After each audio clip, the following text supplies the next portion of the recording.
any sense to me, you throw away your lives for nothing.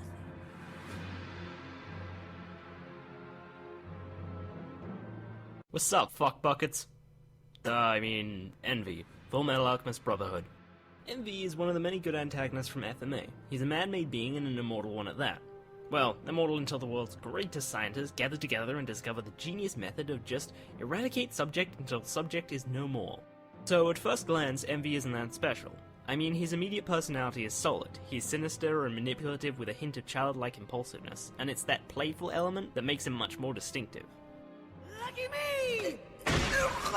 But then, where's his depth? You really don't see that much into his character apart from the fact he looks down on humans. He loathes them and despises them, and most importantly thinks they're inferior. But for almost his entire run, Envy has no depth. Envy is one of the homunculi in FMA who are based off the 7 deadly sins. And I really hate this kind of character design, because if you base a character off a single emotion or a theme, they become really hard to make human or three-dimensional. Suddenly all the actions a character makes are based off a single concept, and they're almost incapable of growth, rational thought, or real feeling.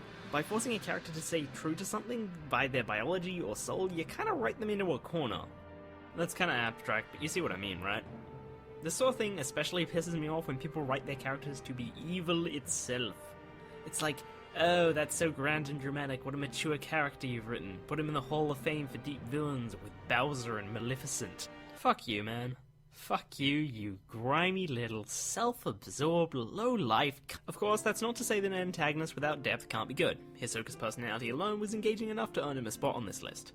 Anyway, I know, Envy really does have depth. You just have to, shut the fuck up and try to think here. Duh. So like, aside from high-impact moments, Envy's biggest strength is how huge of a dick he is.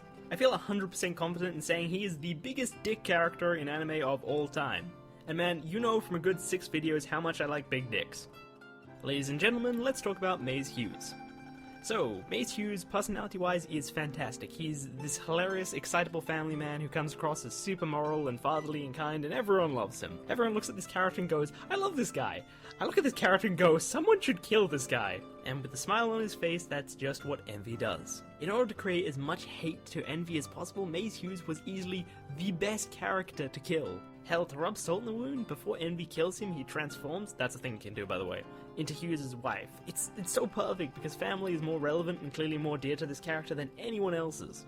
It's this perfect setup that leads into Envy's first high-impact moment. Near the end of the series, Roy Mustang, who was Hughes' colleague and closest friend, finds Envy and asks him if he murdered Hughes. When Envy proves he did, all hell breaks loose. This was not a fight. This was closer to taking candy from a baby and then drop-kicking said baby into the street. Envy is destroyed, he gets blown up over and over, he tries to fight back but every attack fails and every new strategy he comes up with is proven futile immediately. He's completely at Mustang's mercy. For the whole fight he's humiliated and tortured and never given a single shred of hope that the tables might turn. It's total annihilation and it's beautiful.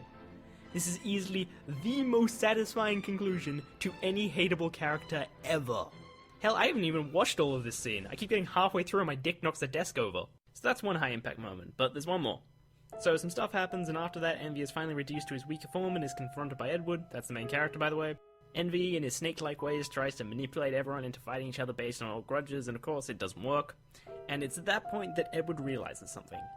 Envy is jealous of humans. Remember how much I said he talks about being superior to humans, how he looks down on them? As it turns out, he's the complete opposite. As a homunculi, Envy is jealous of humans for their emotions and their bonds and their kindness. Suddenly, he's not Envy because that's just what he was made to be. He is Envy because of an actual rational reason, and suddenly he has depth, and a lot of it. Envy proceeds to cry, devastated and humiliated by the secret of his feelings being revealed, before he finally chooses to remove his own Philosopher's Stone, the thing that gives him life. The reveal of his secret, the irony of said secret, the sudden introduction of depth into his character, the development of his character as he cries before choosing to take his own life, these are the reasons this is a high-impact moment, and these are the reasons he is what I believe to be the second greatest antagonist in history. And on that note, I will see you in the next video.